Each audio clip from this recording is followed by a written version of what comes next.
Jangan lupa subscribe dulu, kemudian bunyikan loncengnya, dan like, comment, and share. Assalamualaikum warahmatullahi wabarakatuh. Selamat pagi anak-anak semuanya. Bagaimana kabarnya hari ini? Bapak harap kalian semua dalam keadaan baik-baik saja. Baiklah anak-anak, sebelum kita memulai ke pembelajaran hari ini, mari kita berdoa terlebih dahulu. Berdoa kepada Allah Subhanahu wa Ta'ala. Diawali dengan membaca basmalah. Mari kita berdoa sama-sama. Berdoa mulai. Bismillahirrahmanirrahim.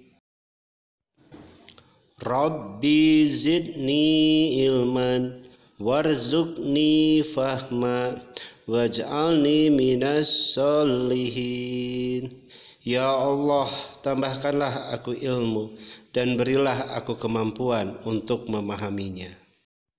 Dan jadikanlah aku termasuk golongan orang-orang yang soleh. Amin. Baiklah anak-anak, untuk pembelajaran kali ini adalah pelajaran 5. Keteladanan Rasulullah Shallallahu Alaihi Wasallam dan sahabatnya. Oke, untuk kali ini materi kita akan membahas tentang keteladanan Rasulullah Shallallahu Alaihi Wasallam dan keteladanan sahabat Rasulullah Shallallahu Alaihi Wasallam. Kalian tentunya sudah mempelajari kisah 25 nabi. Nabi Muhammad Shallallahu Alaihi Wasallam pasti disebut sebagai nabi ke-25 atau nabi terakhir. Nabi Muhammad Shallallahu Alaihi Wasallam sejak kecil sudah menjadi yatim piatu. Oleh sebab itu, beliau sangat mencintai anak yatim dan menganjurkan umatnya untuk merawat, mendidik, dan mencintai anak yatim.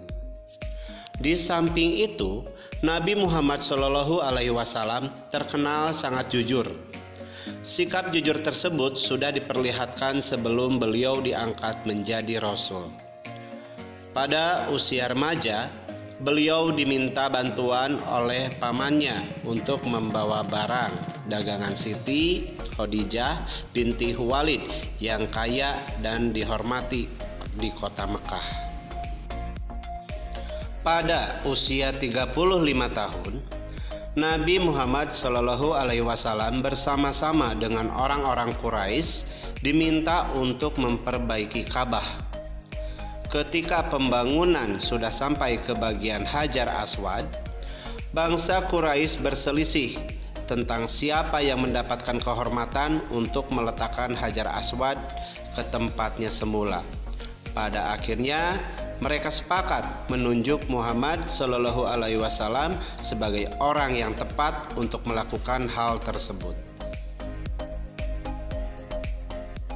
Rasulullah pun kemudian menyarankan suatu jalan keluar yang sebelumnya tidak terpikirkan oleh mereka.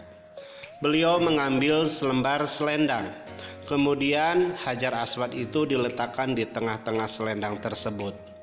Beliau lalu meminta seluruh pemuka kabilah yang berselisih untuk memegang ujung-ujung selendang itu.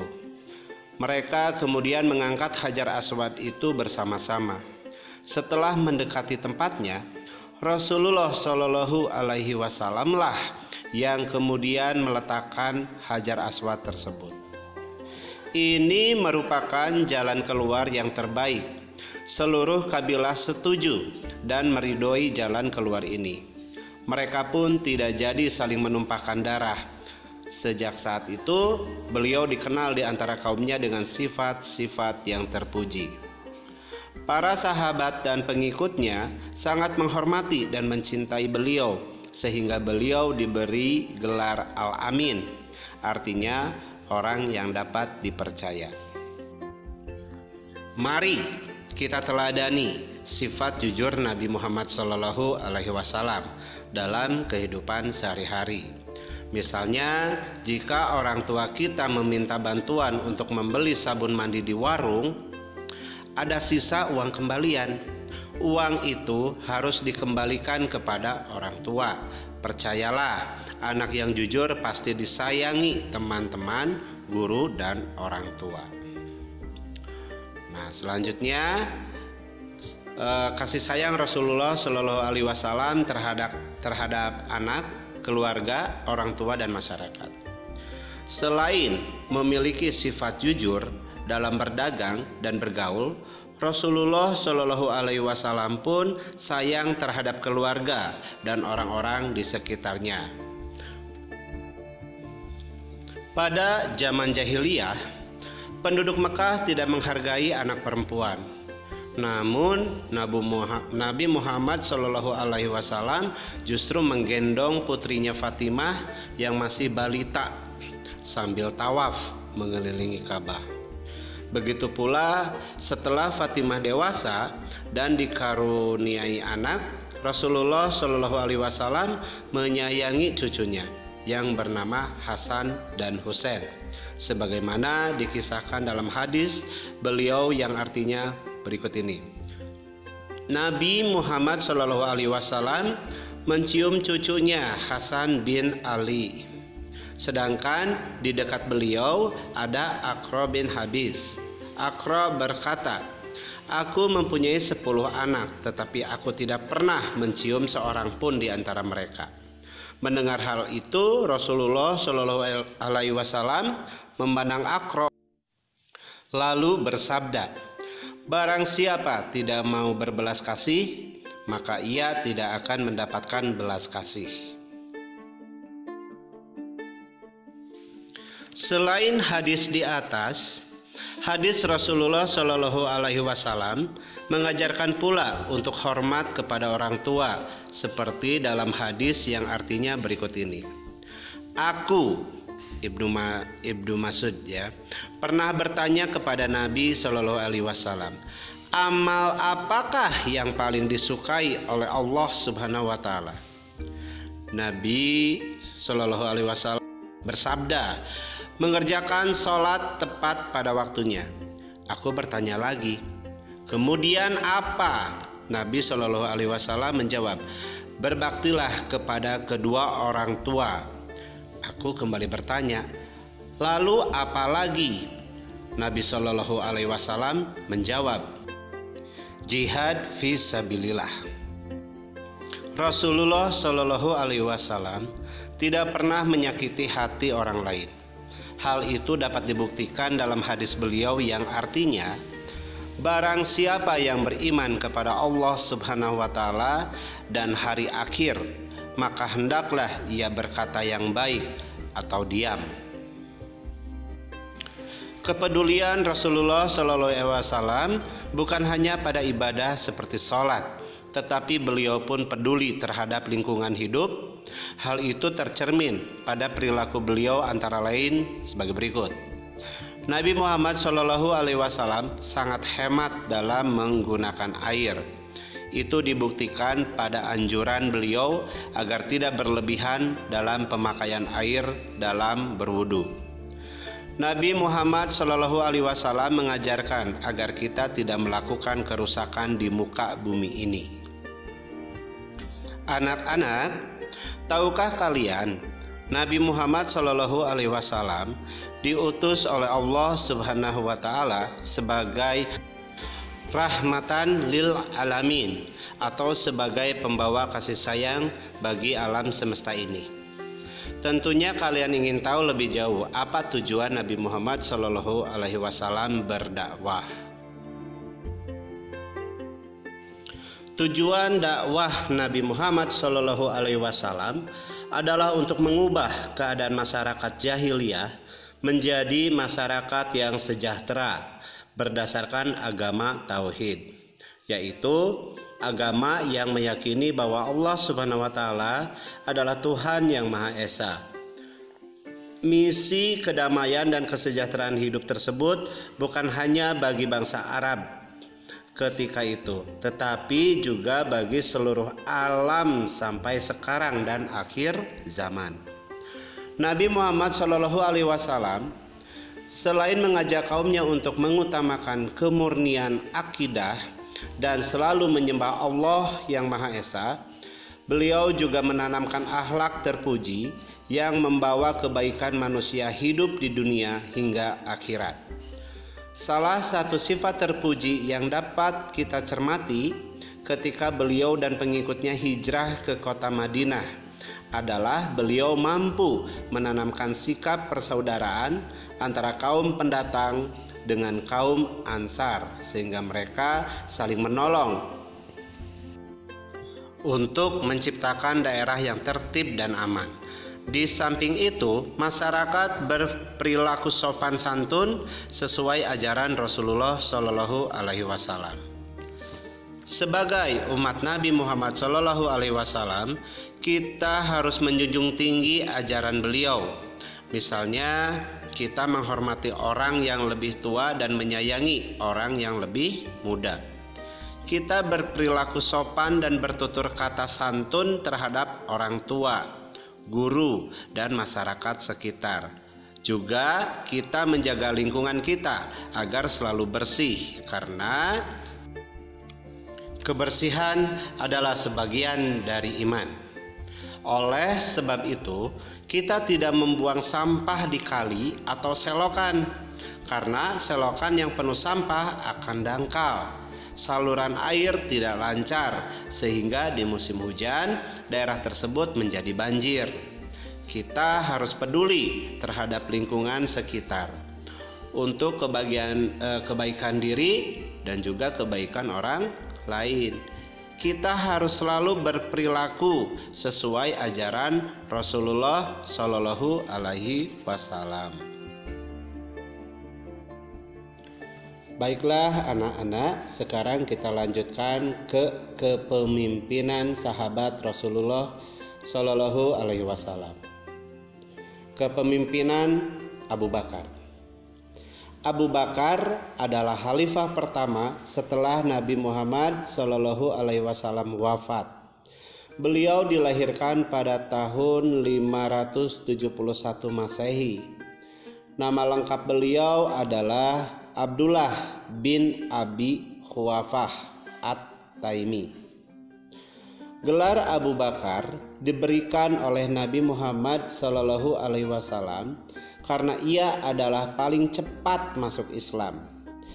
Gelar As-Siddiq diberikan karena ia selalu membenarkan Nabi Muhammad Shallallahu Alaihi Wasallam dalam berbagai peristiwa, terutama membenarkan peristiwa Isra dan Miraj.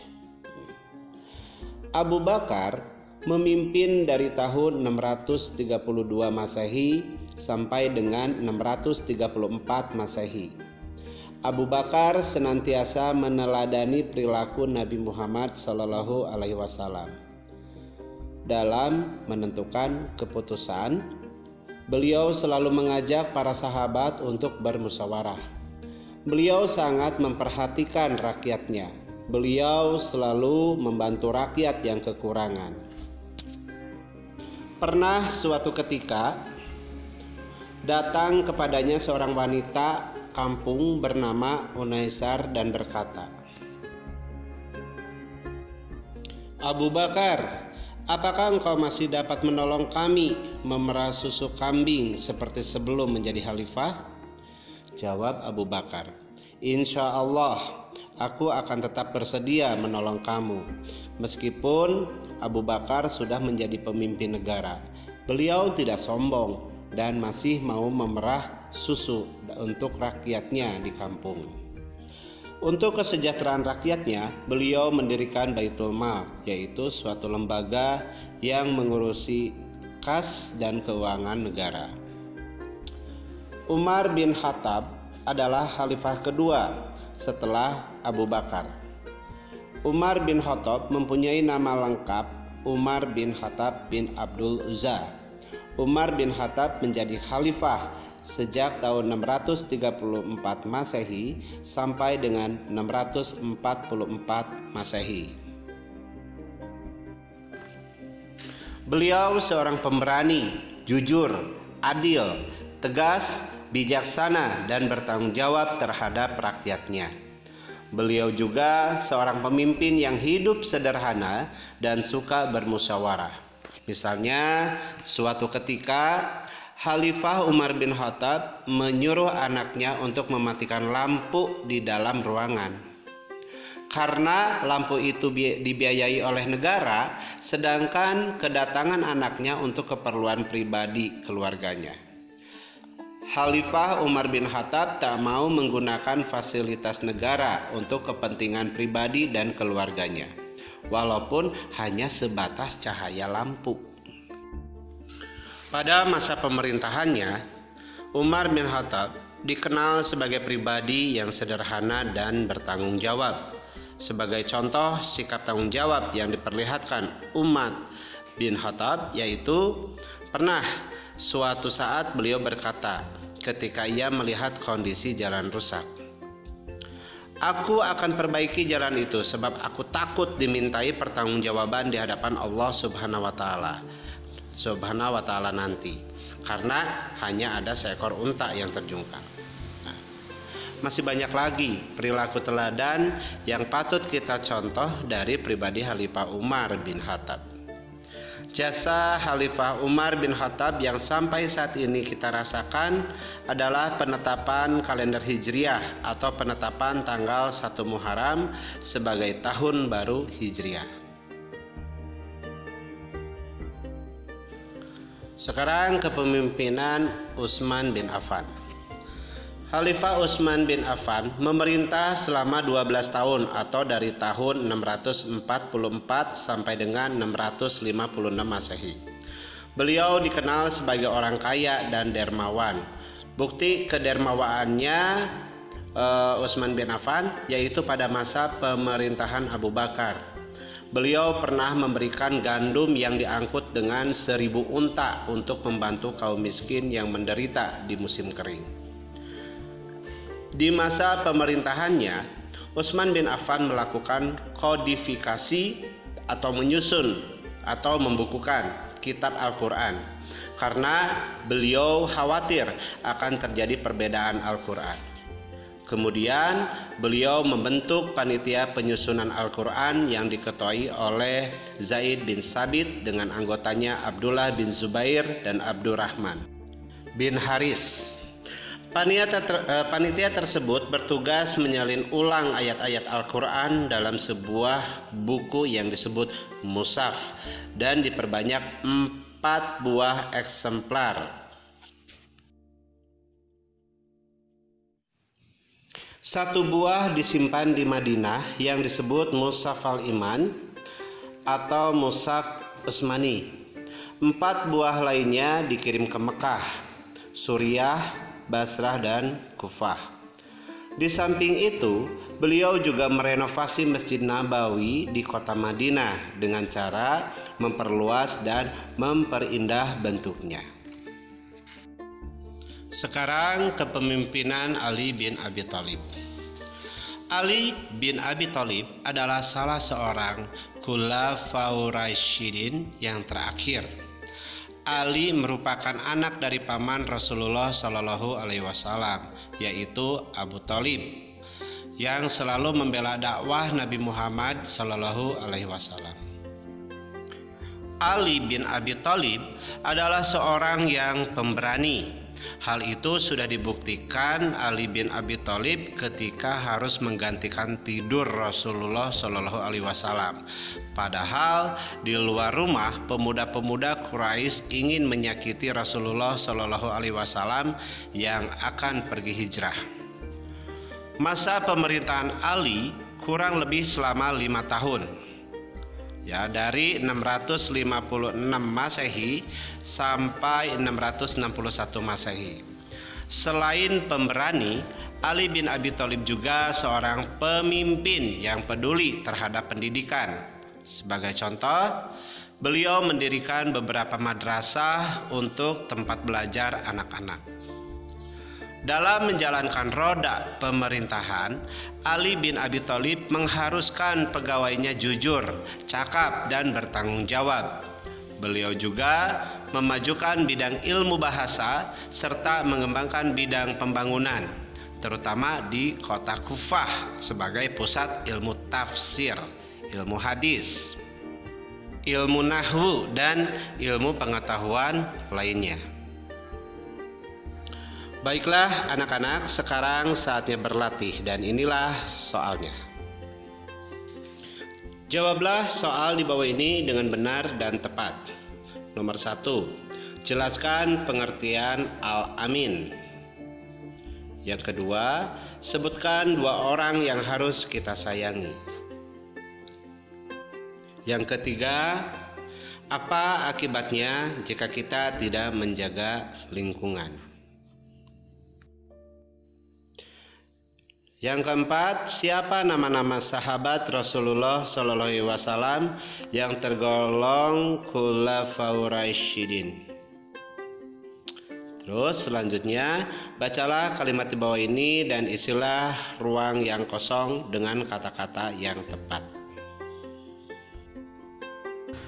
Baiklah anak-anak, itulah materi kita hari ini.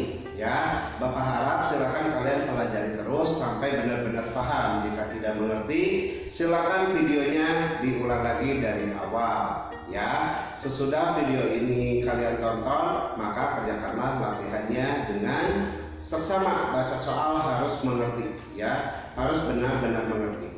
Baiklah, Bapak cukupkan sekian. Ketemu lagi akhir pekan. Billahi taufiq wal hidayah. Wassalamualaikum warahmatullahi wabarakatuh.